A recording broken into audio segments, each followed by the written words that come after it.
शिव महापुराण का एक नियम है और वो नियम संपूर्ण श्रोताओं को, चाहे वो आस्था चैनल पर, टीवी पर सुन रहे हो, मोबाइल पर सुन रहे हो, टीवी पर सुन रहे हो, या पंडाल में बैठकर श्रवण कर रहे हो, जहां से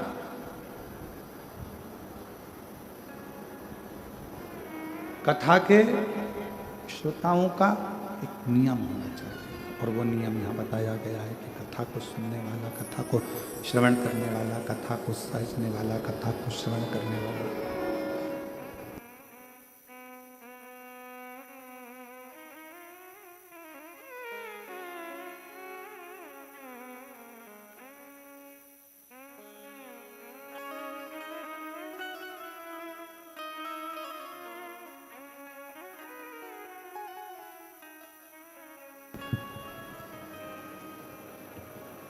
जैसे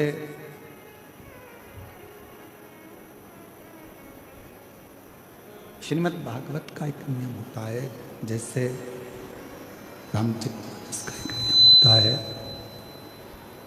उसी तरह शिव महापुराण का भी एक नियम होता है, उसी तरह। और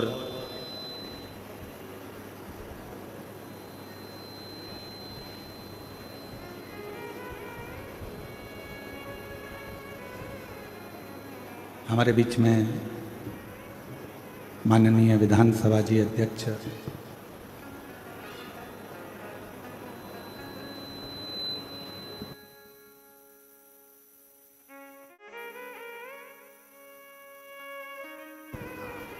हमारे बीच में डॉक्टर रमन सिंह जी, धर्मपत्नी जी श्रीमती वीणा सिंह जी पधारी हैं और उनकी बहनें भी यहाँ पर पधारी हैं। एक बार जोरदार ताली बजाकर उनका स्वागत, वंदन, अभिनंदन। शिव कृपा है, आप भगवान शंकर की परम भक्त भी हैं और जब आपके निवास पर रायनंदगांव पर जाना हुआ था, उस समय पर शिव भक्ति के किस्से बाबा की कृपा से बहुत श्रवण करने को मिले। एक बार जोरदार ताली बजाकर उनका स्वागत, वंदन, अभिनंदन। शिव तत्व कह रहा है, भगवान शंकर का चरित्र कर रहा है। और तेरी कृपा बिना ना हिले एक भी अणु, लेते हैं श्वास तेरी कृपा से तनु तनु, बखान क्या करूं मैं लाखों के ढेर का, चपटी भभूत में खजाना कुबेर का, हे गंगाधार मुक्ति द्वार ओंकार तू, भोले ओंकार तू, आयो शरण तिहारी शंभु तार तार तू। ये शिव की उदारता है।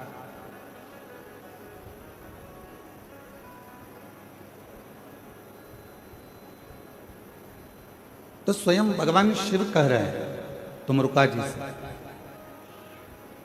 कि है तुमरुका मृत्युलोक में, भूमंडल पर, संसार सागर में, मृत्युलोक में, भूमंडल पर, संसार सागर में, कहीं पर भी जहां पर शिव महापुराण की कथा होगी, वो भूमि कोई साधारण नहीं होगी। जितने दिन महापुराण की कथा चलेगी उतने दिन कैलाश वहीं पर विराजमान रहेगा और उस कैलाश पर बैठकर लोग कथा सुनेंगे। अब कथा का नियम, श्रीमद् भागवत जी का नियम अलग है,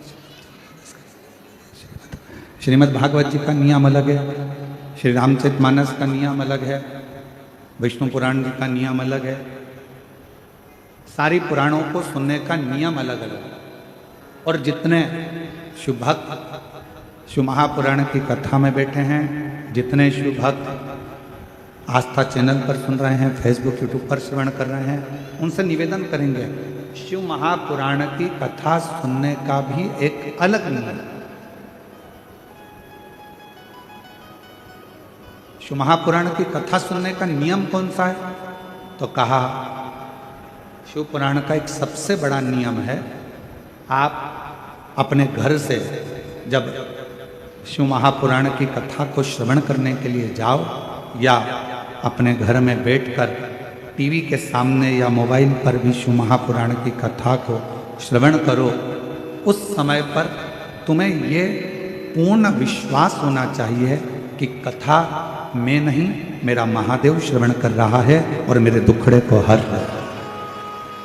ये विश्वास, ये विश्वास, भरोसा, ये श्रद्धा, ये दृढ़ता आपके और हमारे जीवन में आनंद देता है। और फिर निवेदन है, अपना समय बिल्कुल बर्बाद मत करो। आपके मन में अगर शिव जी के प्रति विश्वास है, आपके मन में भगवान शंकर जी के प्रति भरोसा है, दृढ़ता है, विश्वास है, तो शिव महापुराण की कथा के पंडाल में जाकर बैठो, कहां तुम्हें जगह मिल जाए वहां जाकर बैठो। यदि विश्वास नहीं है, भरोसा नहीं है, शिव जी पर हमारा दृढ़ता है, तो फिर कथा में जाने की जरूरत नहीं है। अपना काम करो, अपने घर में रहो, अपने व्यस्त। ये कथा, क्योंकि रामचरितमानस में तुलसीदास बाबा ने अपने शब्दों में कहा है शंकर विश्वास रूपिणो। ये कथा ही विश्वास है और विश्वास को ही शिव कहा गया।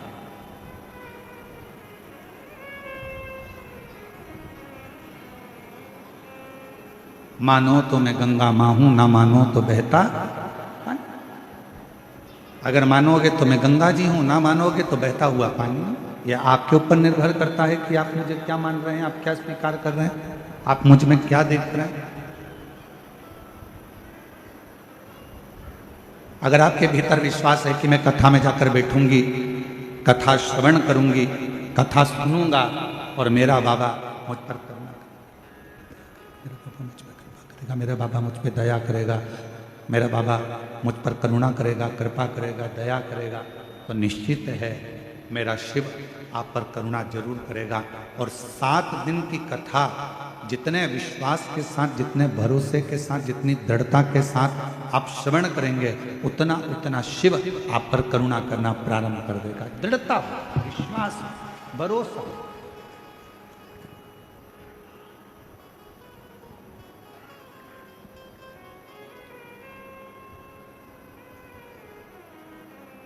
आपका घर बड़ा है, छोटा है, वो मायना नहीं रखता।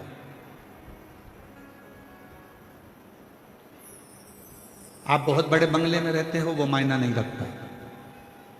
आप छोटे से मकान में रहते हो, वो मायना नहीं रखता। आपका घर बड़ा है या आपका घर छोटा है, वो मायना नहीं रखता। शिव महापुराण की कथा कहती है मायना वो रखता है कि आपके घर में रहने वालों का व्यवहार कैसे, आपके घर में जो रह रहे हैं, आपके घर में जो निवास कर रहे हैं, आपके घर में जो रह रहा है, उसका व्यवहार कैसे। मालूम पड़े बंगला तो बहुत बड़ा है, घर बहुत बड़ा है, और व्यवहार जो घर में रह रहे हैं 4 लोग, 5 लोग, 10 लोग घर के रहने वाले हैं, उनका व्यवहार ही अच्छा नहीं है, तो घर का बंगला किस काम का। घर बड़ा है या घर छोटा है उसको कोई मायना नहीं रखता, पर मायना रखता है तुम्हारे घर का व्यवहार। तुम्हारे घर का व्यवहार कैसा है, तुम्हारे घर में रहने वालों व्यक्तियों का व्यवहार कैसा है। मालूम पड़े एक बहू उधर मुंह फुला कर रह रही है, एक बेटा उधर रह रहा है, एक बेटी उधर रह रही है, घर में थोड़े से रिश्तेदार आए, मालूम पड़ा ननन भाभी से ना बोले, भाभी ननन से ना बोले, ननन नंदोई से ना बोले, और पत्नी पति से ना बोले, सारे रिश्तेदार आते जरूर हैं, पर मालूम पड़े आपस में व्यवहार ही ठीक ना हो, तो बड़े बंगले का करोगे क्या। मकान बड़ा या मकान छोटा होने से व्यक्ति के जीवन में सुख नहीं है।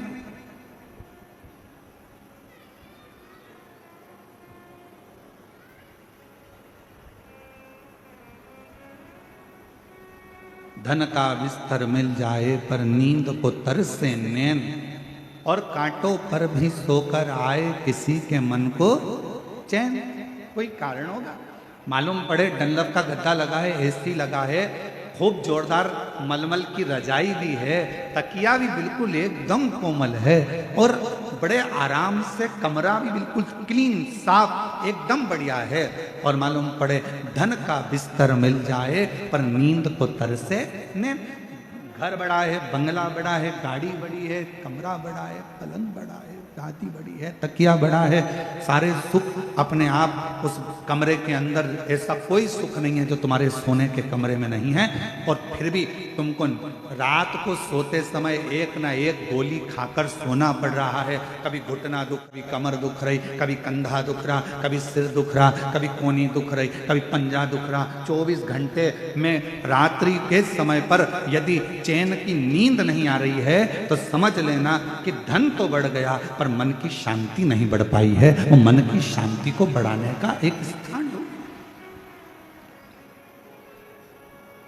मन की शांति को बढ़ाने का एक केंद्र बिंदु ढूंढ। क्या देती है शिव महापुराण की कथा?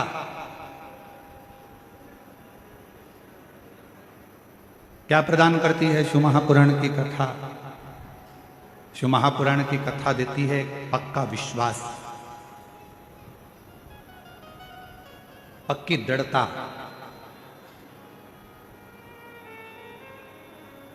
घर अच्छा हो और माहौल अच्छा नहीं हो ना तो उस घर में रहने का मन नहीं करता, और माहौल अगर अच्छा है और घर अच्छा भी नहीं है तो किराए के मकान में भी महल नजर आता है। अगर माहौल अच्छा, मकान अच्छा नहीं है, मान लो मकान अच्छा नहीं है और माहौल अच्छा है तो किराए के मकान में भी सुख नजर आता है, किराए के मकान में भी आनंद नजर आता है, किराए के मकान में भी आनंद की अनुभूति होती है।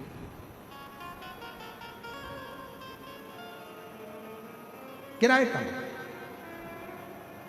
अब कितनी बड़ी कृपा है जरा देखिएगा भगवान शिव की कथा में।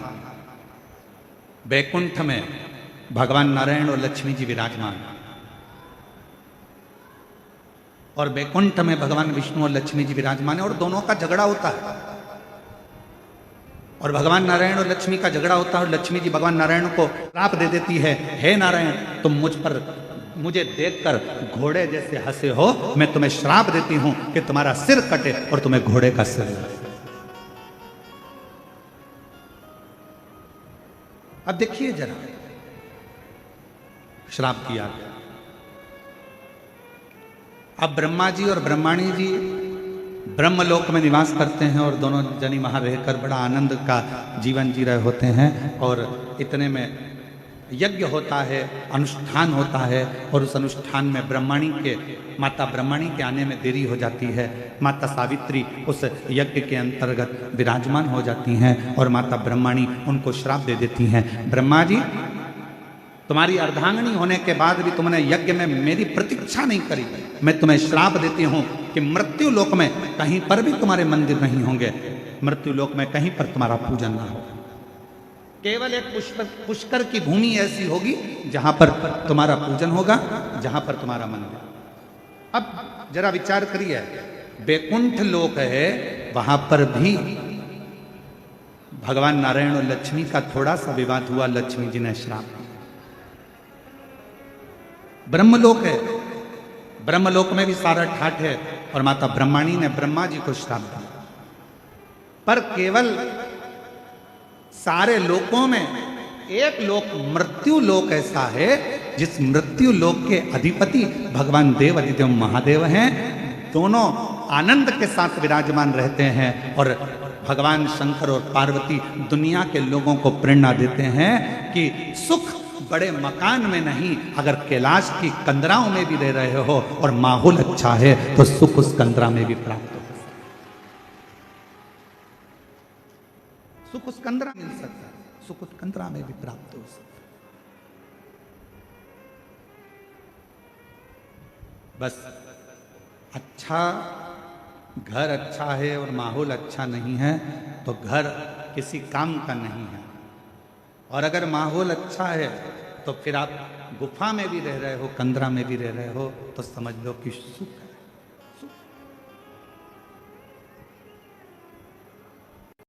और देख लिया संसार हमने, देख लिया सब मतलब के यार हमने देख लिया। झूठे नाते झूठे रिश्ते, झूठे नाते झूठे रिश्ते, अरे झूठा है संसार हमने देख लिया। सब मतलब के यार हमने देख लिया, देख लिया संसार हमने देख लिया। सब मतलब के यार हमने देख लिया। ये संसार की धारणा भगवान शंकर की यह पवित्र कथा, शिव महापुराण की यह पवित्र कथा, श्रावण महीने में जितने भी भक्त इस शिव महापुराण की कथा को श्रवण कर रहे हैं, जयंती स्टेडियम भिलाई छत्तीसगढ़ की इस पवित्र धरा से बोलबम सेवा समिति के नेतृत्व में ये जो कथा चल रही है, इस कथा को आप श्रवण करें और ये विचार करें कि अपने घर का माहौल हमें कैसा रखें।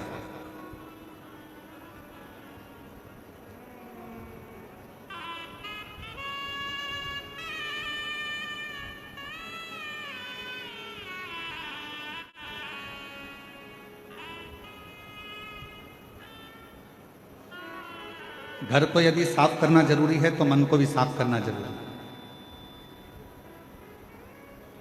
थोड़ा परिश्रम जिंदगी में बहुत जरूरी है। आप में से कितने लोग हैं जो चाय पीते हैं? हाथ उठाओ जरा। हम चाय का ऑर्डर नहीं दे रहे हैं तुम लोगों के लिए, हम तो पूछ रहे हैं। फिर से उठाओ जरा, कितने लोग हैं जो चाय पीते हैं? चलो बहुत बढ़िया, रख लो। चाय पीने से कभी जीवान जली कि नहीं जली तुम्हारी? जम के तो बोलो, आवाज नहीं आई। जली है ना? अब तुम्हारी जीवान अगर चाय पीने से जली तो तुम में से कितने लोग हैं जिनकी जीवान चाय पीने से जली और उन्होंने चाय पीना छोड़ दिया? जम के तो बोलो, छोड़ा किसी ने? नहीं। हमारे दया सिंह जी के घर की भाभी और बहुएं हाथ हिला रही, नहीं गुरु जी हम नहीं छोड़ रहे।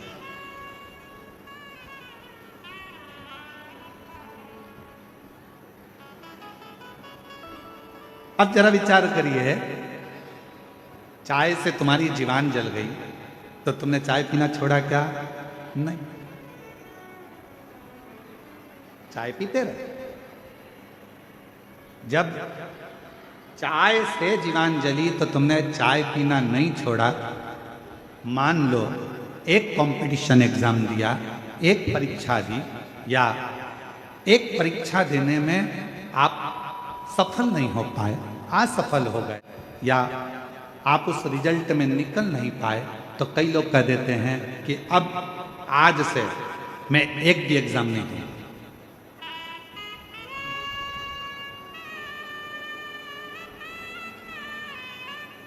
अब मैं कोई परीक्षा नहीं दूंगा। अरे भाई, चाय से जीवान जल जाती है तो लोग चाय पीना नहीं छोड़ते, पीते रहते हैं। अगर एक एग्जाम नहीं निकल पाए, एक परीक्षा नहीं पास कर पाए, तो क्यों टेंशन लेना?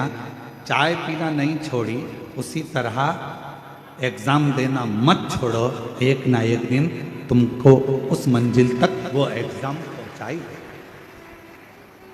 क्यों हिम्मत हारते? क्यों टेंशन लेते हो? अपनी हिम्मत नहीं हार।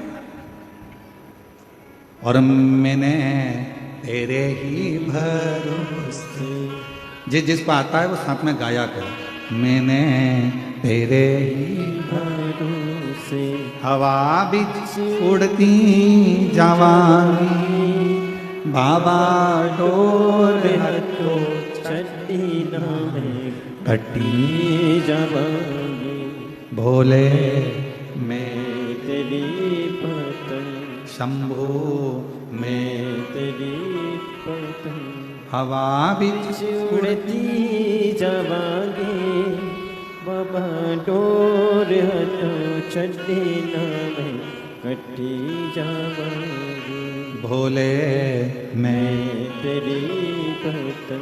हिम्मत हारना, परिश्रम करते जाओ।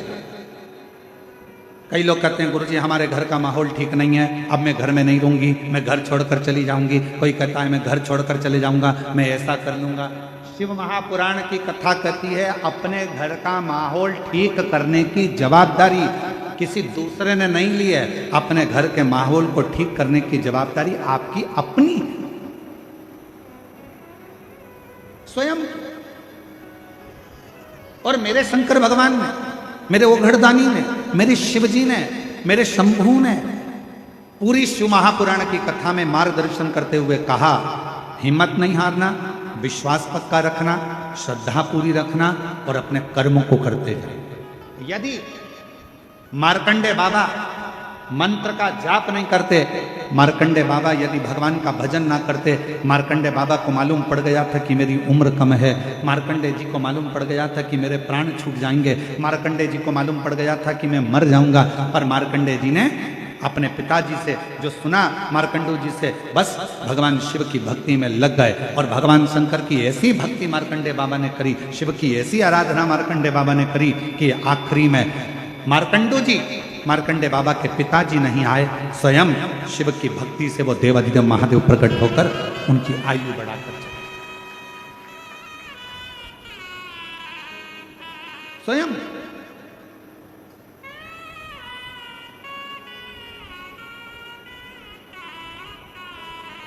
एक विश्वास की दृढ़ता हो। और शिव महापुराण की कथा, पूरी कथा में विश्वास मूल है, भरोसा मूल। एक पत्र लिखा है और उन्होंने उस पत्र में तुमरुका जी का नाम लेकर जो सफेद आंकड़े की जड़ का प्रयोग था वो किया है। और पहला पत्र आया है जिसमें हमारे कथा के पंडाल में पहला पत्र है जिसमें उन्होंने तुमरुका जी का फोटो भी लगाकर भेजा। और मैं आस्था चैनल वालों से कहूँगा कि जितने लोग भी एलईडी पर कथा सुन, एलईडी पर दिख रहा है ये कथा, एलईडी पर कथा सुन रहे हैं तो पहले वो सावन के महीने में आज स्कंद षष्ठी है, आप लोग तुमरुका जी का दर्शन करिए, जिसमें तुमरुका जी का नारद जैसा स्वरूप है, घोड़े का मुंह लगा है और हाथ में वीणा है और करताल लेकर वीणा लेकर तुमरुका जी, ये वो तुमरुका जी हैं जिनको शिव जी की अनुपम कृपा है और जिनका नाम लेने से नारी के जीवन का ऐसा कोई रोग नहीं है जो समाप्त नहीं होता हो। यहाँ तक कि शरीर में, गर्भाशय में, चेस्ट में अगर गठान भी पड़ जाती है और तुमरुका जी का नाम लेकर जल चढ़ाकर अगर आचमन किया जाता है तो वो गठान तक गल जाती है। ऐसा तुमरुका जी का उचित दर्शन हो रहे हैं सबको। एलईडी वालों, जिस जिस पंडाल में दर्शन हो रहे हैं एक बार जोरदार ताली बजाकर साधुता करें। ये बहुत तुमरुका। अब पत्र, मेरा नाम रामेश्वरी साहू है, पति सूरज साहू है, पता जयंती नगर दुर्ग छत्तीसगढ़ की रहने वाली है। कहीं बैठी हो तो हाथ हिला सकती हैं। बच्चा आया है के साथ में? आया है? हाँ लेकर आ जाइए। एक बार वापिस हाथ हिलाओ। हाँ आ जाइए। मेरा नाम रामेश्वरी साहू है, पति सूरज साहू है, हम जयंती नगर दुर्ग छत्तीसगढ़ के रहने वाले हैं। मेरी शादी को 15 साल हो गए थे और 15 साल से मेरे यहाँ कोई संतान नहीं थी। गुरुजी, हमने बहुत से डॉक्टरों को दिखाया, पत्र एलईडी पर दिख रहा होगा, आप हमारे साथ में पत्र को पढ़ सकते हो और पत्र पर उंगली चलेगी, आप साथ में पढ़ सकते हो। 15 साल हो गया था शादी को लेकिन कोई संतान नहीं थी। गुरुजी, हमने बहुत से डॉक्टरों को दिखाया, वेदों को भी दिखाया, गोदी भी भरवाई, फिर भी हमें संतान का सुख नहीं मिला। लोग मुझे ताना देते थे कि इसकी कोई संतान नहीं है, यह बांझ है, सब अपशब्द कहते थे।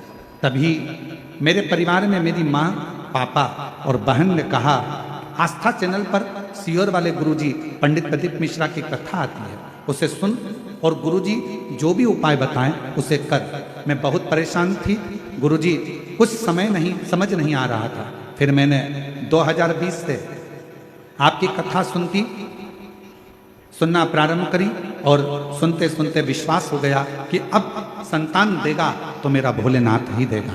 मैं ये विश्वास कर कर सफेद आंकड़े की जड़ का उपाय जो आपने बताया, पशुपतिनाथ का व्रत जो आपने बताया, पंडाल में बैठकर कथा सुनने का फल जो आपने बताया, हम दोनों पति पत्नी ने सफेद आंकड़े की जड़ का उपयोग किया, पशुपति व्रत किया और एक बार नहीं, 2 बार, 3 बार, ऐसा मैंने 4 बार किया। आप कहते हो ना हिम्मत मत हारना, बाबा ने ऐसी कृपा करी गुरुदेव, डॉक्टर के हिसाब से मैं मां नहीं बन सकती थी, पर बाबा की कृपा से 2024 में मेरे घर में बाबा की कृपा से संतान ने जन्म लिया 15 साल के बाद, 15 वर्ष के। एक लाइन अच्छी लिखी है, आप और हम गुनगुना लो। अरे लुटा दिया भंडार काशी वाले ने, दिया माला माल काशी वाले ने, लुटा दिया भंडार काशी वाले ने, कर दिया माला माल काशी वाले ने, लुटा दिया भंडार काशी वाले ने, लुटा दिया भंडार काशी वाले ने, लुटा दिया भंडार काशी वाले ने, कर दिया माला माल काशी वाले ने, लुटा दिया भंडार काशी वाले ने, कर दिया माला माल काशी वाले ने। जो जैसी भावना लाया वो वैसा ही फल पाया, जो जैसी भावना लाया वो वैसा ही फल पाया, नहीं खाली उसे लौटाया वो मन ही मन हरसाया, नहीं खाली उसे लौटाया वो मन ही मन हरसाया, और कर दिया। आप भी बोलो साथ में, श्रावण का महीना चल रहा है, बड़े प्रेम से, कर दिया माला माल काशी वाले ने, लुटा दिया भंडार काशी वाले ने। इस पत्र में उन्होंने एक लाइन लिखी है बड़ी अच्छी, देखिए।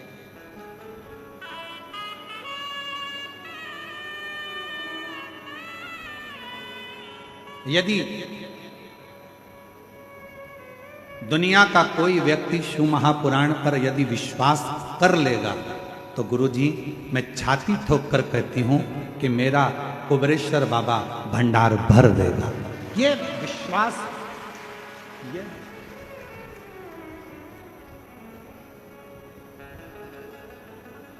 और जितनी मेरी जीजियां बैठी हैं, जितने मेरे जीजा बैठे हैं, जितनी मेरी बेटियां बेटाएं, मेरी माताएं जितनी बैठी हैं, मैं आपको निवेदन करूं, जितने विश्वास से आप शिव महापुराण की कथा को श्रवण करेंगे, और ये विश्वास ही तो है जो 5 पंडाल लगे होने के बाद भी भक्तों का सैलाब पंडालों के बाहर खड़ा हुआ है, ये आपका विश्वास और आपकी दृढ़ता और आपका भरोसा है। ये विश्वास नहीं तो क्या, यही विश्वास, यही विश्वास। और एक विश्वास यदि है तो शिव आपके करीब है। क्या कहती है देवराज ब्राह्मण की कथा? देवराज तो कभी शंकर जी के मंदिर ही नहीं गया, देवराज तो कभी भगवान शंकर को जानता तक नहीं था। जिस देवराज ब्राह्मण ने कभी मंदिर नहीं गया, जल नहीं चढ़ाया, पूजन नहीं करी, अर्चना नहीं करी, आराधना नहीं करी, साधना नहीं करी, मंत्र नहीं जपा, अनुष्ठान नहीं किया, पूजन नहीं की, अर्चना नहीं की, और वो शिव जी के धाम चले गया, वो भगवान शंकर के धाम चले गया। ए मेरी छत्तीसगढ़ की जीजियों और मेरे छत्तीसगढ़ के जीजाओं, बेटियों बेटाओं, मेरी माताओं, आपसे निवेदन करूं, एक बार एकांत में बैठना और एकांत में बैठकर कभी इस बात पर विचार करना कि देवराज ने आखिर पुण्य कौन सा करा था।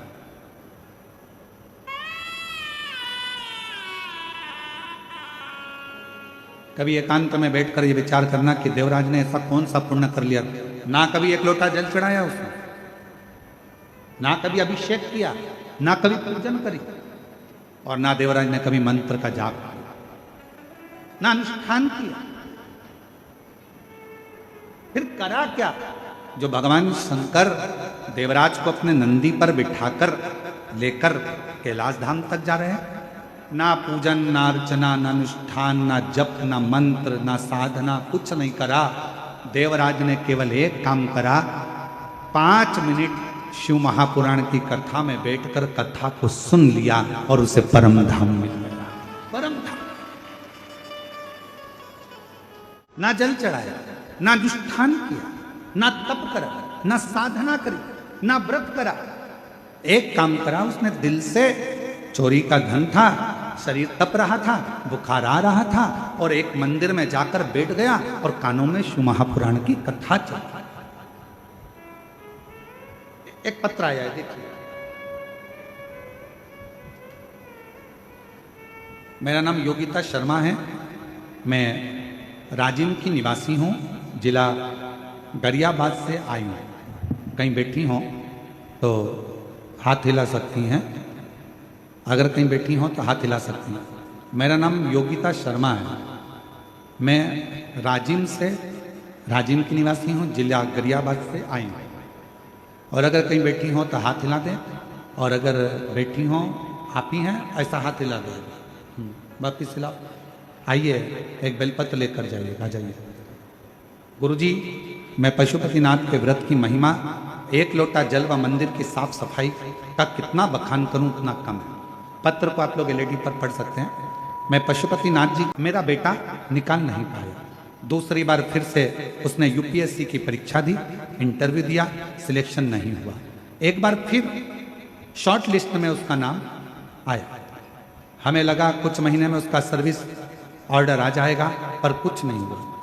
फिर से मेरे बेटे ने तैयारी करी। मैंने अपने बेटे से कहा, बेटा, वो सियोर वाला महाराज कहता है कि अगर मेहनत पूरी करी जाए, परिश्रम पूरा करा जाए, रात दिन एक करा जाए, और आखिरी में एक बेलपत्री पर शहद लगाकर शिवजी को चढ़ाकर एग्जाम दिया जाए तो बाबा सुनता जरूर।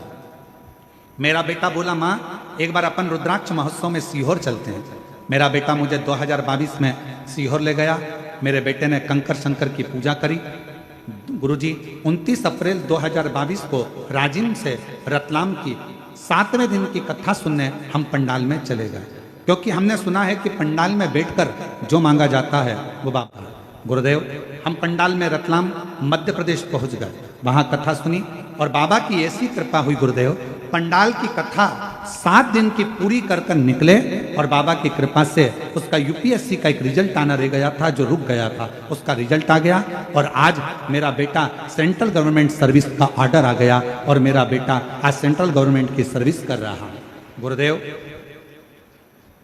मेरा बेटा राजिम क्षेत्र का सेंट्रल गवर्नमेंट की जॉब का पहला लड़का है जिसने सेंट्रल गवर्नमेंट की बड़ी नौकरी उसको प्राप्त हुई यूपीएससी की परीक्षा फाइनल कर कर। आज मैं बाबा को यहाँ धन्यवाद देने के लिए आई हूँ कि कुबेरेश्वर बाबा की ऐसी कृपा है गुरुदेव कि अगर पंडाल में कथा सुनते सुनते जो मन में आता है कुबेर भंडारी उसको पूरा जरूर करता है। मैं शिव को नमन करने आ जाओ। जो जैसी लाया वो ऐसा ही फल पाया, नहीं खाने उसे लौटाया, वो मन ही मन हर्षाया, कर दिया उसे निहाल काशी वाले ने, कर दिया महला एक बार जोरदार ताली बजाना।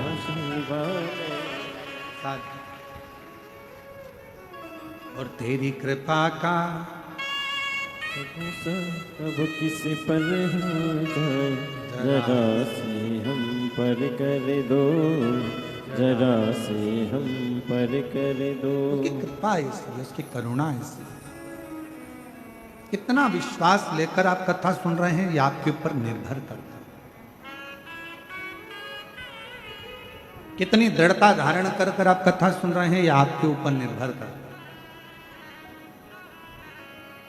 आप शिव महापुराण पर कितना भरोसा करते हैं, ये आपके ऊपर निर्भर करता है।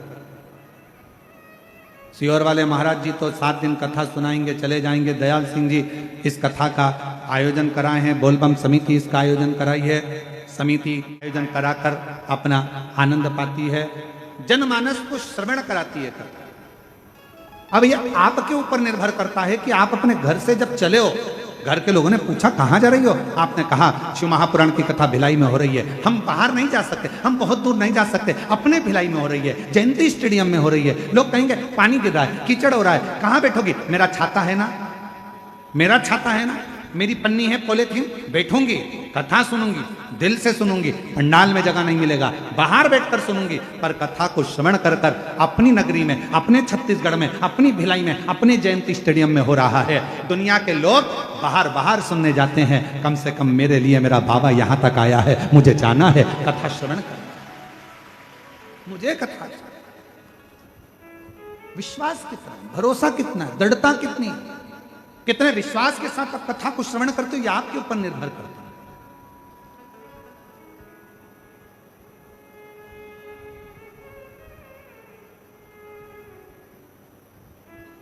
अरे बारिश हो रही है, कहां जा रही है?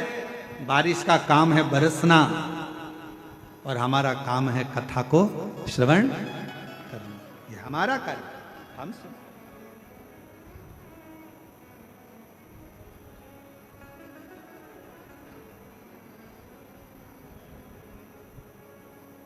दो शब्द हैं जिन पर थोड़ा ध्यान दीजिएगा, एक है अफवाह और दूसरा है वाह।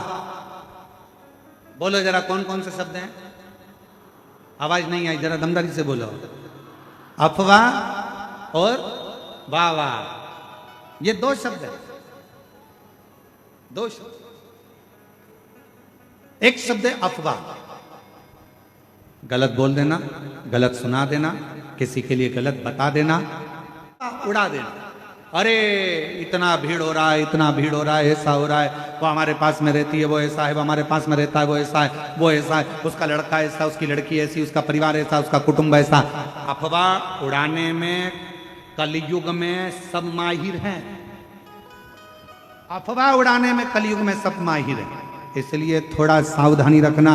शिव महापुराण की कथा कहती है किसी अफवाह में मत जाना। क्यों? क्या कारण? तो कहा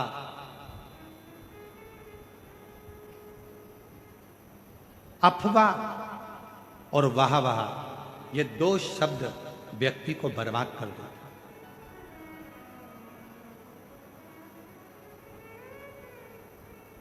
अफवाह व्यक्ति के जीवन को बर्बाद कर देती है, और वाह वाह अपने भीतर अहंकार को रखकर, अभिमत्ता को रखकर बर्बाद कर देती है।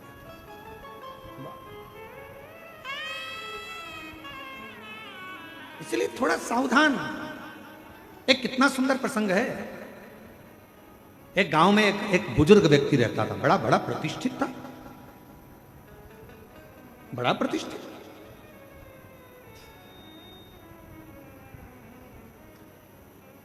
और गांव में बुजुर्ग व्यक्ति रहता था, उन्हीं के घर के 4 घर छोड़कर एक बड़ा नौजवान लड़का, बड़ा सुंदर, बड़ा स्मार्ट, बड़ा विद्वान, बड़ा ज्ञानवान एक लड़का रहता था। बहुत विद्वान था, पढ़ा लिखा था और अच्छा स्मार्ट था, हैंडसम था और सब बढ़िया अच्छा था। अब बुजुर्ग व्यक्ति के मन में आया कि बताओ, लोग इसी को ज्यादा सम्मान देते हैं, इसी को आदर देते हैं, इसी का सत्कार करते हैं, इसी को पूछते हैं। तो इसने धीरे धीरे कर कर गांव के लोगों का कान भरना प्रारंभ कर दिया कि ये जो लड़का है ये चोर है, इसने उस कॉलोनी में चोरी करी थी, उस मोहल्ले में चोरी करी थी। धीरे धीरे अफवाह उड़ाना प्रारंभ करा, और अफवाह ऐसी उड़ाई कि पूरे गांव में, नगर में बात हो गई कि ये लड़का चोर है। सब दूर खबर हो गई, ये चोर है, इसने चोरी करी। अब बात चलते चलते एक दिन नगर के है। गांव में चोरी हो गई और चोरी का इल्जाम गांव के लोगों ने किस पे लगाया? उसी लड़के पर लगाया जो चोर नहीं था, पर ईर्ष्या से उसको चोर बना दिया गया और चोरी का इल्जाम लगा दिया। चोरी का इल्जाम जैसे ही लगा, चोरी का इल्जाम लगते से उस लड़के को पकड़ा गया, थाने में लेकर गए, बंद किया। बंद करने के बाद जब निर्णय लिया गया, सारे सबूत देखे गए, तो मालूम पड़ा कि इस लड़के ने तो चोरी ही नहीं की। चोरी सूचना पाई कि इस पर चोरी का इल्जाम लगाया किसने, तो कहा कि एक गांव का व्यक्ति है और उस गांव के व्यक्ति ने इस पर चोरी का इल्जाम लगाया। उस गांव के बुजुर्ग व्यक्ति को बुलाया और पूछा गया, तुमने इस नवयुवक लड़के की जिंदगी खराब कर दी, तुमने इस नवयुवक युवान लड़के का जीवन बर्बाद कर दिया और तुमने इस पर चोरी का इल्जाम लगा दिया। वो बुजुर्ग व्यक्ति आंखों से आंसू भरकर रोने लगा। मैंने तो हंसी हंसी में टिप्पणी करी थी छोटी सी, मैंने तो हंसी हंसी में बस ऐसे ही बोल दिया था, मैंने तो हंसी हंसी में बस ऐसे ही नाम ले दिया था। इतने में सरपंच को गुस्सा आ गया और सरपंच ने कहा इसका निर्णय कल लिया जाएगा।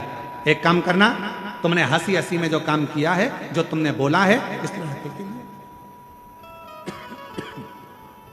जो तुमने इस लड़के के लिए बोला है, एक कागज में लिखो, उस कागज को फाड़ो, फेंक दो और कल आते आते उस कागज के टुकड़ों को वापस लेकर आना। निर्णय कल दिया जाए। बुजुर्ग व्यक्ति ने वही बात लिखी, फाड़ी, फेंकी, वापिस आया। कागज का एक टुकड़ा, दो टुकड़ा उसको मिला, बाकी का कोई टुकड़ा उसको, कोई टुकड़ा नहीं।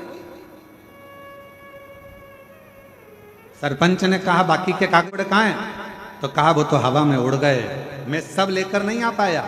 सरपंच ने कहा बुजुर्ग व्यक्ति से, बाबा जी, किसी के लिए कुछ कह देना हवा में उड़ने के बराबर है। उसकी जिंदगी बर्बाद हो गई तुम्हारी जरा सी हंसी में, जरा सी अफवाह में, जरा से अपशब्द में किसी का जीवन बर्बाद हो जाता है, फिर वो जीवन संभल नहीं पाता है, संभल नहीं पाता। कहना सरल है, किसी के लिए अफवाह उड़ाना सरल है। वो लड़का ऐसा, वो माता ऐसी, वो भाई ऐसा, वो बुजुर्ग ऐसा, वो व्यक्ति ऐसा, उसने ऐसा कर दिया, उसने वैसा। अफवाह उड़ाना सरल है, अफवाह में कहना सरल है, किसी के लिए आड़ा टेढ़ा कहना सरल है, किसी के लिए अफवाह उड़ाना सरल है, किसी के लिए अपशब्द कहना सरल है। परंतु उस अफवाह का जो बाद में निर्णय निकलता है, वो व्यक्ति को झंझोड़ देता है कि वो व्यक्ति ऐसा नहीं था और दुनिया के लोगों ने उसको गलत ठहरा दिया। गलत दो शब्द हैं, एक अफवाह और दूसरा वाहवाह। अफवाह भी हमारे जीवन को नष्ट कर देता है, हमारे विचारों को नष्ट कर देता है। और दूसरे नंबर पर है वाहवाह। अगर कोई तुम्हारी तारीफ कर रहा है, वाह वाह बोल कर तारीफ कर रहा है, बहुत बढ़िया भैया, बहुत, तो वाह वाह कर रहा है, तो समझ लेना ये हमारे भीतर कहीं अहंकार को तो नहीं भर रहा, हमारे भीतर कहीं अभिमतता को तो नहीं भर रहा।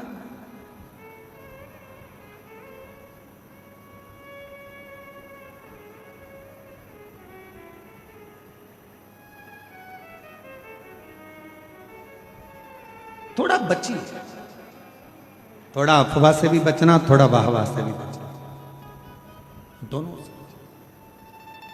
आप जितना बचकर रहोगे उतना अपनी जिंदगी को सुखमय जियोगे।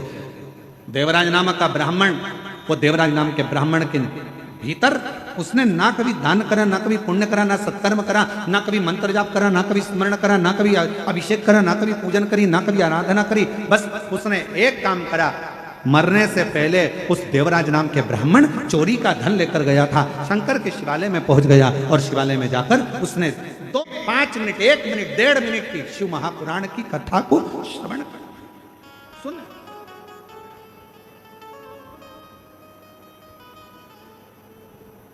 और फिर निवेदन करूं इस पवित्र व्यासपीठ से, फिर निवेदन करूं इस पवित्र श्रावण के महीने के इस पावन कथा से, पावन कथा के रसपान।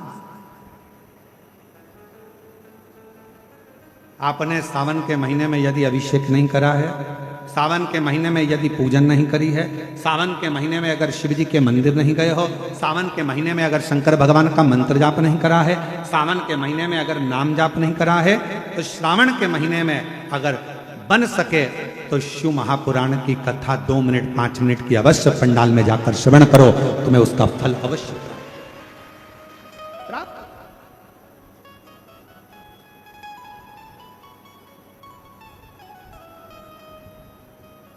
और महादेव नमन चरणों में स्वीकार कीजिए, सबका किया है मेरा भी उद्धार कीजिए, उद्धार कीजिए। हे त्रिपुंडधारी, हे त्रिशूलधारी, हे त्रिपुंडधारी, हे त्रिशूलधारी। चरणों में तेरे बाबा जी पावन है चारों धाम, चरणों में तेरे बाबा जी पावन है चारों धाम। तेरी देव करते वंदना पूजे सीताराम, तेरी देव करते वंदना पूजे सीताराम।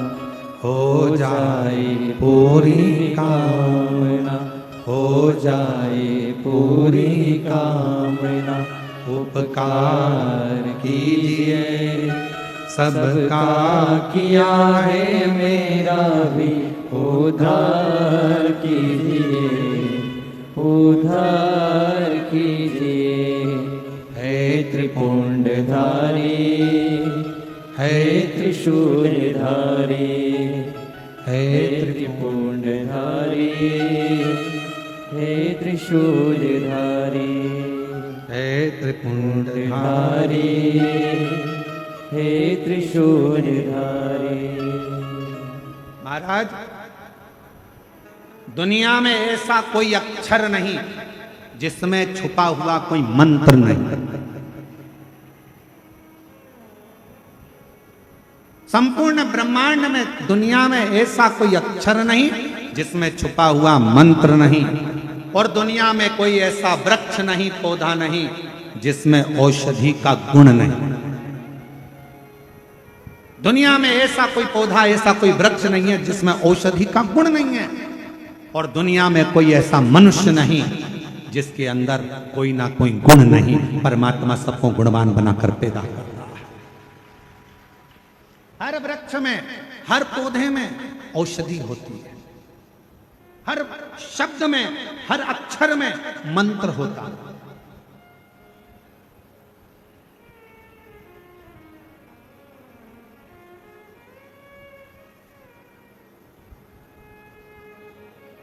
कथा पर ध्यान दीजिएगा।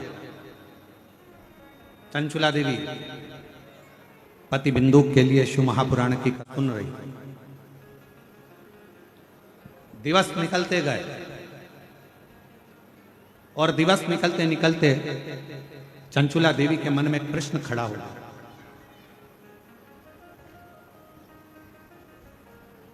श्रावण की यह पवित्र कथा भिलाई छत्तीसगढ़ से चल रही है। बड़ा सावधानी से सुनिएगा आप लोग इसका। पूरे छत्तीसगढ़ का गौरव है ये पवित्र कथा, जो श्रावण महीने में बोलबम समिति श्री दया सिंह जी को मैं साधुवाद दूं तो इतनी दिव्यता और भव्यता के साथ इस कथा का दिव्य आयोजन हो रहा है।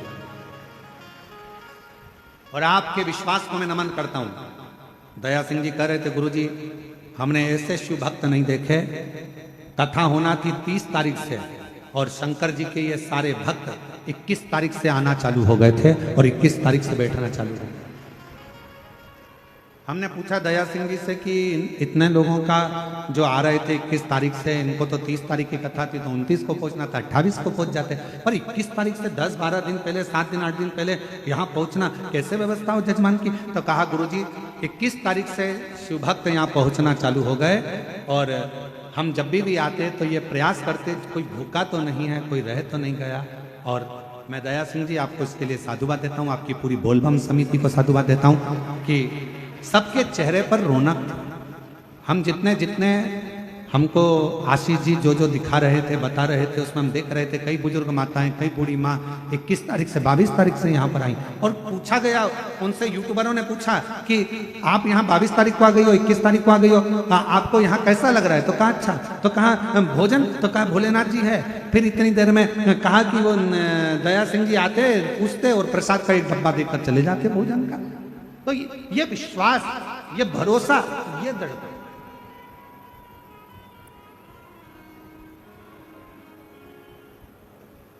इसलिए इसको हम कहेंगे कि पूरे छत्तीसगढ़ का गौरव है ये शिव महापुराण की कथा, भिलाई जयंती स्टेडियम की कथा, ये गौरव है छत्तीसगढ़ का एक आनंद। कितना विश्वास, कितना भरोसा। प्रश्न खड़ा हुआ, कथा चलती रही और चलती चलती कथा में कुछ दिन निकले, और दिन निकलने के बाद में जैसे ही थोड़े से दिन निकले, दिन निकलने के बाद में चंचुला देवी ने पूछा, तुमरुका जी से एक प्रश्न। बहुत सावधानी से इस प्रश्न का उत्तर सुनिएगा जो चंचुला देवी करिए। तुमरुका जी से प्रश्न किया गया, क्या शिव महापुराण का कौन सा श्लोक, कौन सा अक्षर, कौन सा मंत्र मैं जपूं? चंचुला जी कह रही हैं शिव महापुराण का वो कौन सा अक्षर, कौन सा मंत्र, कौन सा श्लोक मैं जपूं जिससे मेरे पति बिंदुक की मुक्ति हो जाए और मेरा अखंड सौभाग्य हो जाए। मेरा पति बिंदुक प्रेत योनि में पड़ा हुआ है और प्रेत योनि में पड़े हुए मेरे पति की मुक्ति होना बड़ा कठिन है, और मेरे वापिस मेरा सौभाग्य, मेरा सिंदूर अमर हो जाए। शिव महापुराण का वो कौन सा श्लोक, शिव महापुराण का वो कौन सा अक्षर, शिव महापुराण का वो कौन सा मंत्र मैं जपूं जिससे मेरा पति को मुक्ति मिले और मेरा अखंड सौभाग्य हो? तुमरुका जी मुस्कुरा कर कहे रही है, चंचुला शिव महापुराण की कथा ही मंत्र है, शिव महापुराण की कथा ही श्लोक है, और शिव महापुराण की कथा ही अक्षर है, और शिव महापुराण की कथा ही पार करने वाला है। सुन लिया,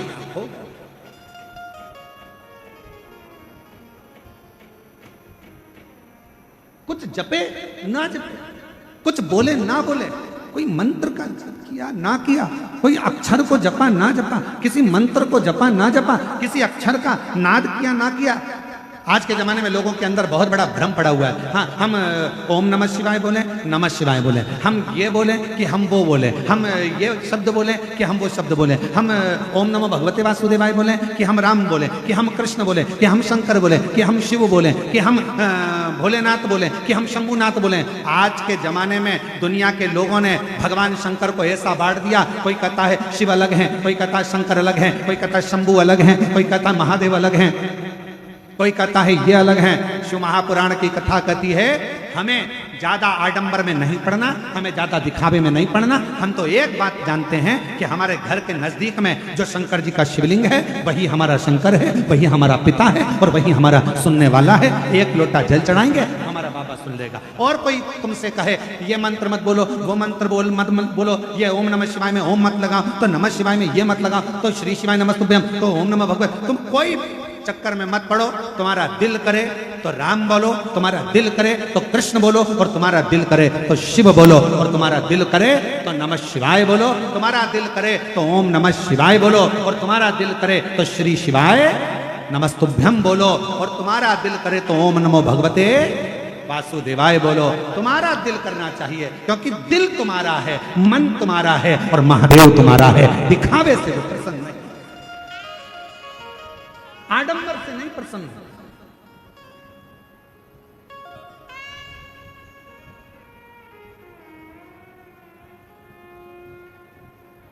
उसको प्रसन्न करना, उसको राजी करना सहज।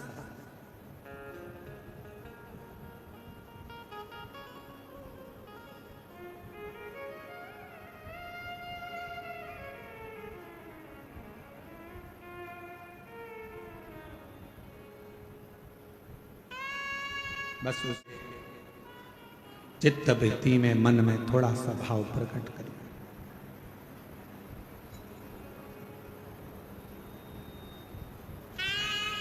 कई लोग रो रो कर खुद मरना पसंद करते हैं। रोते, दुख आ गया रो रहे हैं, तकलीफ आ गई रो रहे हैं, कष्ट आ गया रो रहे हैं। दुनिया के कई लोग रो रो कर खुद मरने की इच्छा करते हैं। शिव महापुराण की कथा कहती है रो रो कर मरने से अच्छा है हंस हंस कर, प्रसन्न रहकर, खुश रहकर अपने गम को, दुख को मार दो और तुम्हारी प्रसन्नता देखकर दुनिया के लोग वैसे ही मर जाएंगे। तुम अपने आप प्रसन्न रहना तो चालू करो। जितना रोगे उतने दुनिया के लोग हंसेंगे। अच्छा है, खूब रोती है, मंदिर जाती थी, कथा में जाती थी, ऐसा करती थी, वैसा करती थी, ले अब रो। दुनिया के लोग तुम्हें रोता हुआ देखना चाहते हैं। ये संसार की रीति है। आपके पीछे हजारों लोग पड़े होंगे और दिन भर यही चाहेंगे कि तेरा बुरा कैसे हो, तेरा बुरा कैसे हो, तू बर्बाद कैसे हो, तू नष्ट कैसे हो, तेरा नाम खराब कैसे हो। ये दुनिया की रीति है। आपको बढ़ता हुआ कोई नहीं देख सकेगा, कोई नहीं। एक कुएं के अंदर इतने सारे मेंढक थे, इतने सारे मेंढक थे। मेंढक उछलते फिर गिर जाते, फिर उछलते फिर गिर जाते, फिर उछलते फिर गिर जाते। सारे मेंढकों ने प्रयास किया उछल उछल कर आगे बढ़ने का। उसी में एक मेंढक था, वो ऊपर चढ़ गया, बिल्कुल ऊपर पहुंच गया। तो बाकी के मेंढकों ने विचार करा कि आखिर ये ऊपर पहुंच कैसे गया। तो उस मेंढक से इंटरव्यू करा गया। बहुत सारे लोग आए, मेंढक से पूछा गया कि भाई तेरे साथ के सारे मेंढक बहुत प्रैक्टिस कर रहे थे, ऊपर नहीं पहुंच पाए, तू इतना ऊपर कैसे पहुंच गया। उस मेंढक ने कुछ नहीं बोला। तब उसके पड़ोसी ने बोला ये तो बहरा है, सुनता ही नहीं है, इसीलिए ऊपर पहुंच गया। क्योंकि जिसने अपने कानों को बंद कर लिया, दुनिया के लोग तो ताना देंगे, गाली देंगे, अपशब्द कहेंगे, टांग खींचेंगे, आड़ा टेढ़ा बोलेंगे। अगर आप बहरे बढ़ते चले जाओगे तो अपनी मंजिल तक पहुंच जाओगे। तो मेंढक ने इंटरव्यू में किसी ने कहा ये तो बहरा था इसलिए ऊपर पहुंच गया। बाकी के बहरे नहीं थे, कोई कुछ बोलता था नीचे खसक जाते थे, फिर कोई बोला फिर खसक जाते थे। इसलिए निवेदन है, उन्नति की सीढ़ी पर बढ़ना है, आगे चलना है तो बहरे बन जाओ मेंढक की तरह। तो तुम अपनी मंजिल तक किसी की ना सुनते हुए आगे बढ़ते चले जाओगे और तुम्हें तुम्हारी मंजिल प्राप्त हो जाएगी। एक पत्र है, अच्छा है।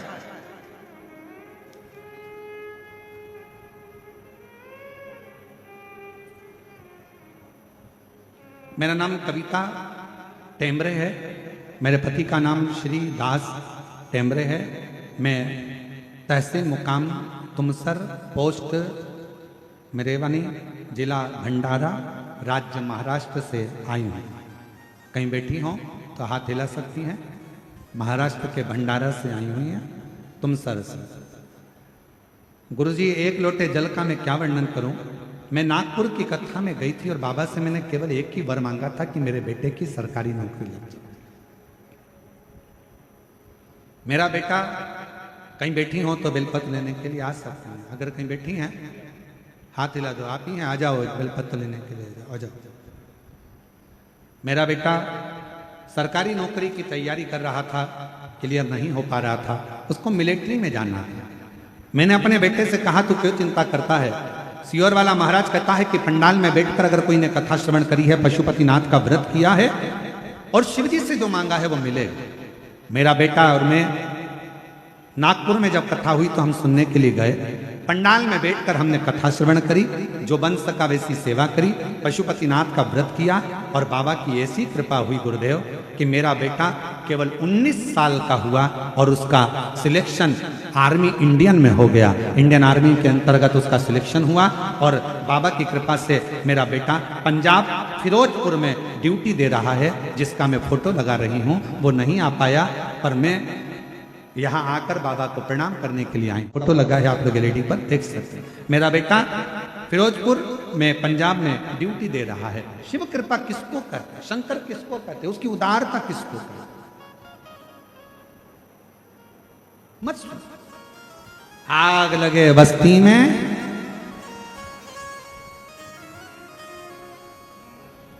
आप लोगों को बारिश की ठंड लग गई क्या? नहीं, आवाज नहीं आ रही है इसलिए। आग लगे बस्ती में क्या किसको रोइए, अलमस्त रहो, खुश रहो, पूर्ण भरोसे के साथ शिव पर आश्रित होकर।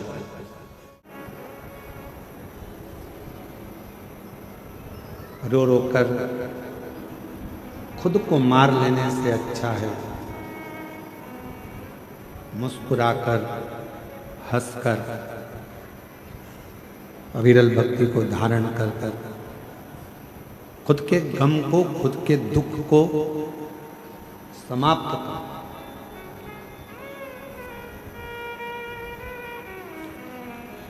देवराज ब्राह्मण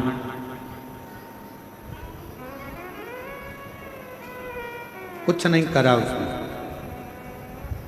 ना पूजन करा, ना अर्चना करी, ना आराधना करी, ना मंत्र जपा, ना नाम जाप किया, ना स्मरण किया।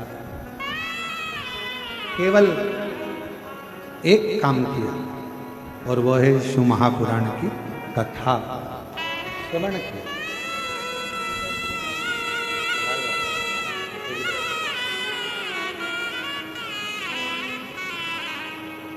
बेटे का इंडियन आर्मी में हुआ है, एक बार जोरदार ताली बजाकर साधुवाद करेगा। शिव महापुराण का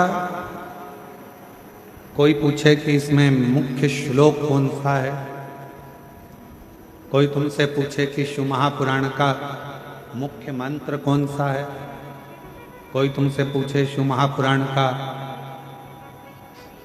सबसे श्रेष्ठ मंत्र, अक्षर, शब्द, श्लोक कौन सा है, तो आप एक बात कह देना कि पूरी शिव पुराण ही श्लोक है, पूरी शिव पुराण ही मंत्र है, पूरी शिव पुराण ही साधना है, और शिव महापुराण ही हमारे को पार करने का एक मौका।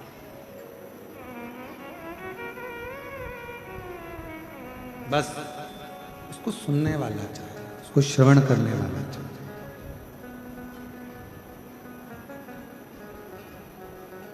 आप दिल से उसको सुनेंगे उतना प्राप्त।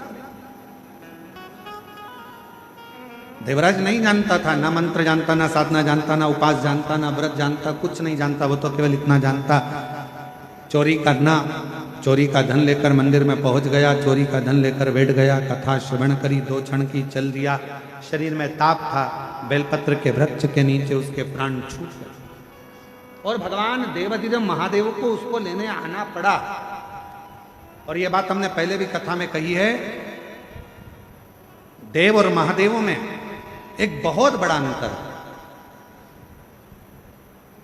देव का अगर कोई भक्त प्राणों को छोड़ता है तो उसको लेने के लिए गण आते हैं, पार्षद आते हैं, उसको लेने के लिए भगवान नारायण के पार्षद पहुंचते हैं, देवता आते हैं।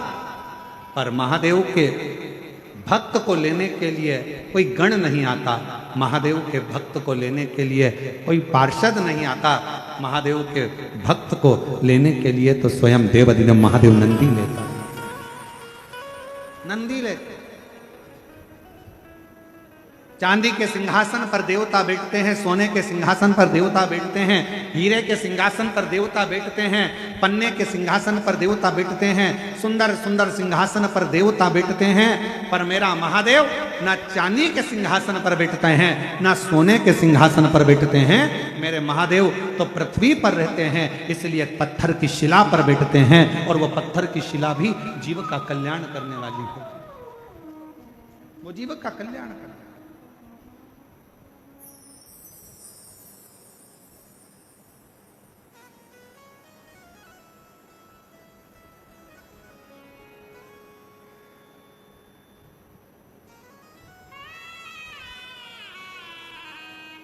आप उसको जपो, आप उसका मंत्र जाप, आप उसका स्मरण, आप उसका नाम जाप कर देखिए।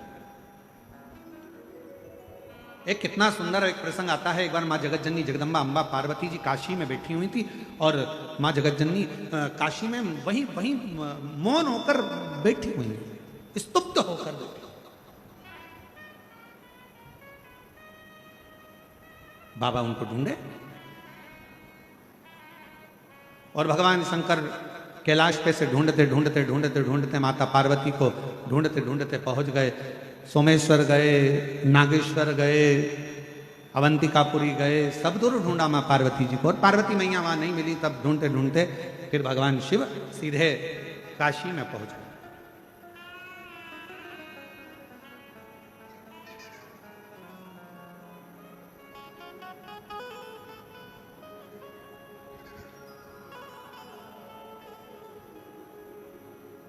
शिव जी ने देखा पार्वती जी बैठी हुई हैं और बहुत मौन, एकदम शांत, एकदम कुछ मुझसे शब्द नहीं निकल रहा, कोई अक्षर, कोई अक्षर शब्द कुछ निकल नहीं रहा है, और पार्वती जी एकदम मौन बैठी, मौन।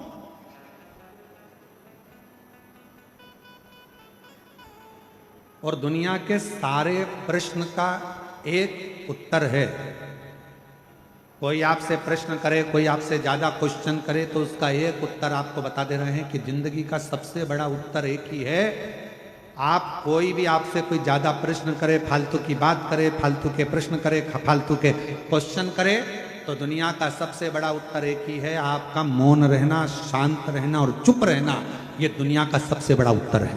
मौन रहिए, शांत रहिए, चुप रहिए। कोई प्रश्न करे, अपशब्द बोले, ताना दे, गाली दे, आड़ी तड़ी बात कहे, आप चुप हो जाओ, आप मौन हो जाओ, शांत हो। शिव जी जैसे मौन हो।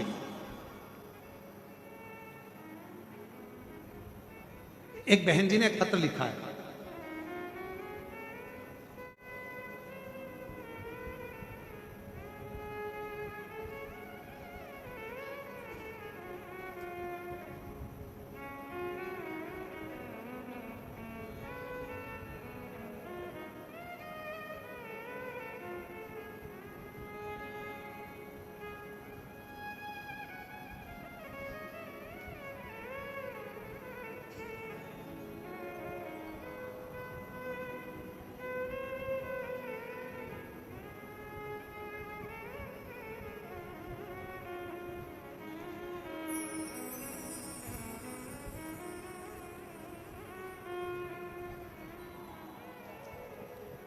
मैं हेमा चंद्राकर, पिता पुराणिक चंद्राकर, मालवीय चौक, दीपक नगर, दुर्ग की निवासी हूँ।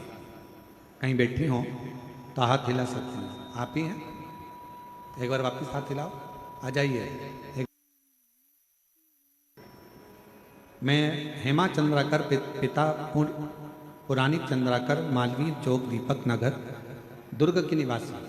एक लोटे जल का मैं क्या वर्णन करूं। हम लोग 16 सालों से किराए के मकान में रहते थे। हमने केवल सुना था कि पंडाल में बैठकर अगर कुछ मांगते हैं तो बाबा देता है। आज हम बाबा को धन्यवाद देने के लिए आए हैं। गुरुजी, भिलाई में 2 बार कथा सुनी और बाबा ने हमको 16 साल भले किराए के मकान में रखा, पर आज बाबा ने हमको 2-2 मकान दे दिए। बाबा ने ऐसी कृपा करी। गुरुदेव, परिवार में बात आई कि सरकारी नौकरी नहीं, क्या करें?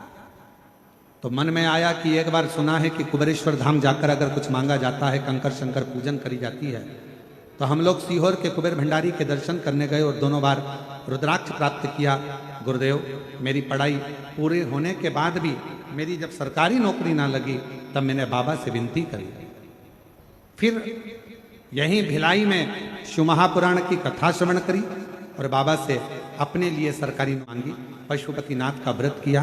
कुछ ही दिनों में जगदलपुर जिला बस्तर से शिक्षा विभाग में मेरा चयन हो गया। मैं बाबा को यहाँ प्रणाम करने के लिए, नमन करने के लिए। एक पत्र और बड़ा अच्छा लिखा है। पहले बहन जी के शरीर देखिए, जिसमें उनको एक सोराइसिस बीमारी हो गई थी, जिस बीमारी के चलते उनके हाथ पैर और पूरा शरीर बेकार हो गया था। शरीर को ऐसा रोग हो गया था कि पूरी चमड़ी, हाथ और पैर की, शरीर की चमड़ी खोद खोद के निकलती थी, जिसके कारण बस सोराइसिस की बीमारी हुई हुई। डॉक्टर ने कहा था ये बीमारी कभी नहीं जाएगी, मरते दम तक रहती। तब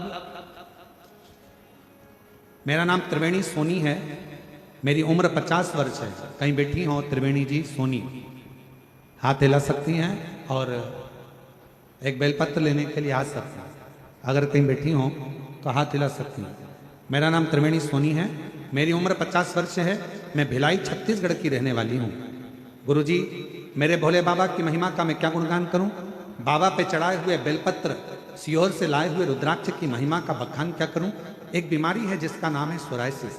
बीमारी है जो मुझे अक्टूबर 2024 से प्रारंभ हुई, पूरे शरीर में फैल गई, शरीर की खाल और चमड़ी निकलना प्रारंभ हो गई, हाथ पैर के नाखून सड़ने लगे, हाथ पैर के नाखून सड़ने लगे, शरीर में बेकार होने लगा, बहुत परेशान रहने लगी।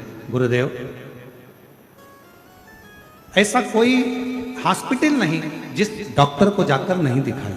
हमने दुर्ग का हॉस्पिटल, हुड़को शंकराचार्य हॉस्पिटल, महासमुद्र का हॉस्पिटल, सभी जगह दिखाया, पर डॉक्टरों का कहना था तुम्हारी सोरायसिस की बीमारी है जो ठीक नहीं हो सकती।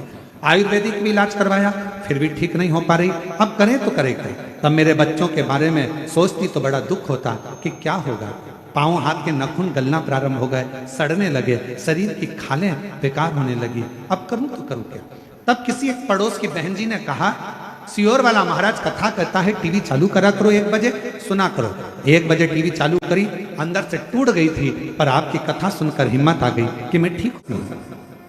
करना क्या है?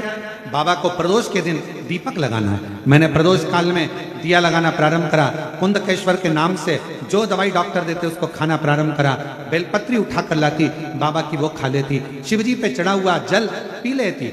गुरुदेव, दुनिया के लोग कहते हैं कि शंकर पर चढ़ा मत खाओ, शिवजी पे चढ़ा जल मत पियो, पर मैं कहती हूँ कि मैंने शंकर जी की चढ़ी हुई बेलपत्र, मैंने शंकर जी पे चढ़ा हुआ पानी पीना प्रारंभ करा, और आज छाती ठोक कर कहती हूँ मेरी पूरी सोरायसिस की बीमारी समाप्त हो गई और मैं पूर्ण तरह से ठीक हो गई, जिसका मैं फोटो भी लगा रही हूँ, बाबा को प्रणाम भी करती हूँ। एक और फोटो लगाया है जिसमें उनके शरीर की पूरी बीमारी समाप्त हो गई, सोरायसिस रोग पूरा शरीर से चले गया। मैं बाबा को नमन करने के लिए आई हूं। एक लाइन अच्छी लिखी है, आप और हम गुनगुना लेते हैं। हमारा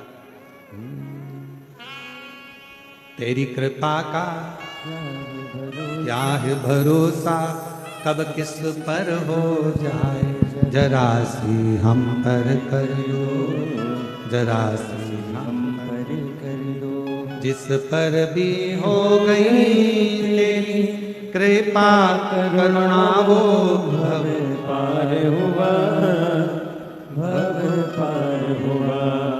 पापी हो चाहे जितना उसका भी बाबा उद्धार हुआ, उद्धार हुआ।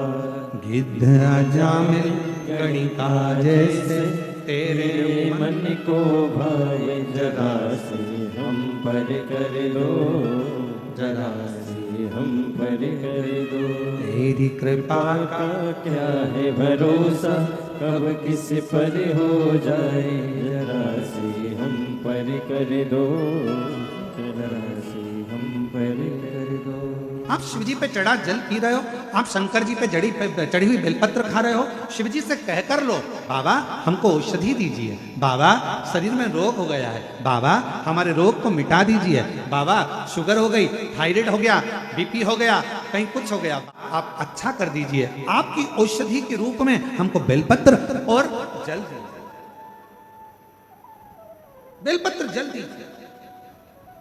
अरे दुनिया के लोग तो कहते रहेंगे बेलपत्र मत खाओ, शिवजी पे चढ़ा हुआ मत खाओ। शिव महापुराण की कथा कहती है किसी का भाग मत खाओ, ब्याज का पैसा मत खाओ, किसी का धन मत खाओ, मांस मत खाओ, गलत व्यसन मत करो, बाकी का शंकर जी का चढ़ा हुआ प्रसाद आराम से खाओ। गलत चीजें मत खाओ, गलत विचार मत लाओ, गलत सोच मत लाओ।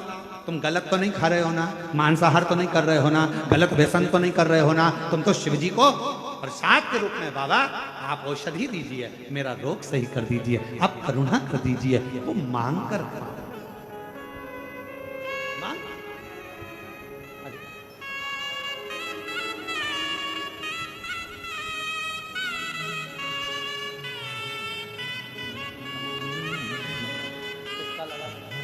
भाई बेटी का शिक्षा विभाग में नौकरी लगा है, एक बार जोरदार ताली बजाएं बेटी।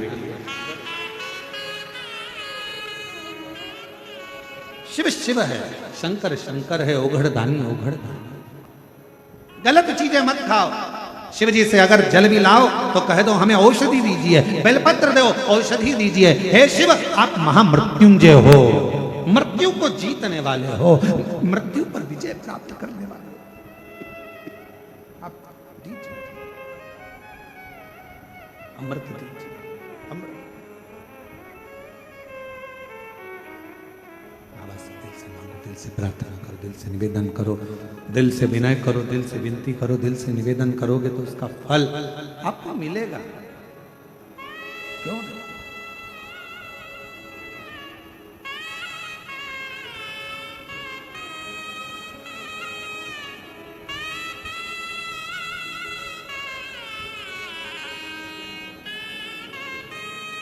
पचास साल की आयु है, सोराइसिस की बीमारी से हाथ पैर खून सड़ने लगे थे, पूरा शरीर से खाल निकलता था, पूरा शरीर बेकार हो गया था। डॉक्टर ने कहा था यह बीमारी कभी नहीं जाएगी, और आज बाबा की कृपा से ठीक होकर आई है। एक बार जोरदार ताली।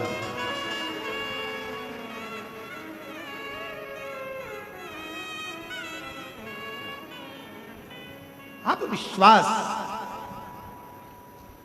अब कोई इस बहन से पूछे कि कोई कह रहा हो कि जल मत पीना, कोई कह रहा हो कि भगवान शंकर पर चढ़ा हुआ बेलपत्र मत खाना, कोई इस बहन से पूछे जिसके पास करोड़ों रुपए खर्च करने के पैसे नहीं होते, जिसके पास बीमारी में लगाने के लिए धन नहीं होता, और अगर शंकर जी की कृपा से चढ़े हुए जल से, बेलपत्र से मेरा महादेव अगर ऐसे अगर रोग को निवारण कर दे तो दुनिया की सारी खुशियां उस साधारण व्यक्ति को प्राप्त हो जाती है। साधारण कहना सरल है महाराज, बहुत सरल है कहना।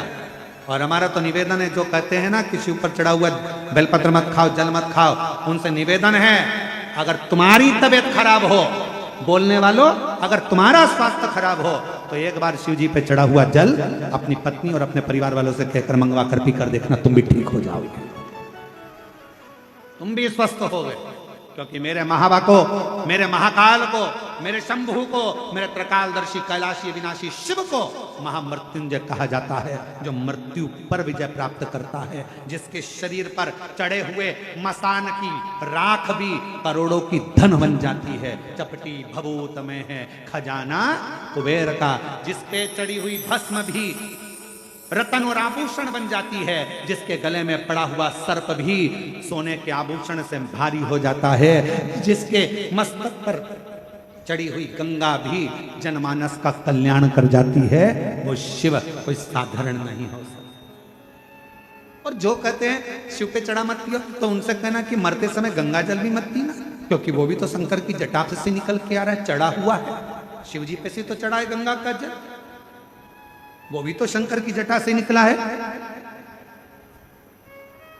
शिव शिव है, शंकर शंकर है, अड़भंगा है।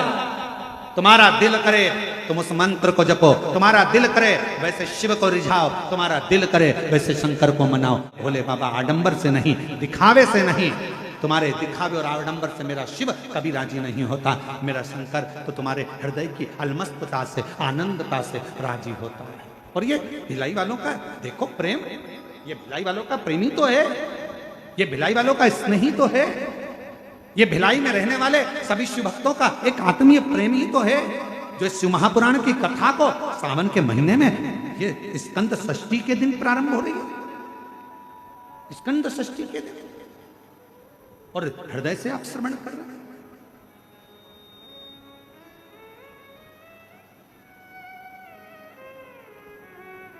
दया सिंह जी, तुम भी पूर्व जन्म में हमारे शंकर भगवान के कोई ना कोई गण रहे हो, ये पक्का। नहीं तो श्रावण महीने में शिव महापुराण की कथा, और वो भी इतने जन समुदाय में जहां 5-5 पंडाल भरे पड़े हो, बाहर भक्तों का सैलाब लगाओ। जरा सोचने वाला विषय महाराज, पहले दिन की कथा में। अब हमें तो कल की चिंता हो गई, तेरा क्या होगा कालिया, अभी ठीक है, अब कल का टेंशन होगा।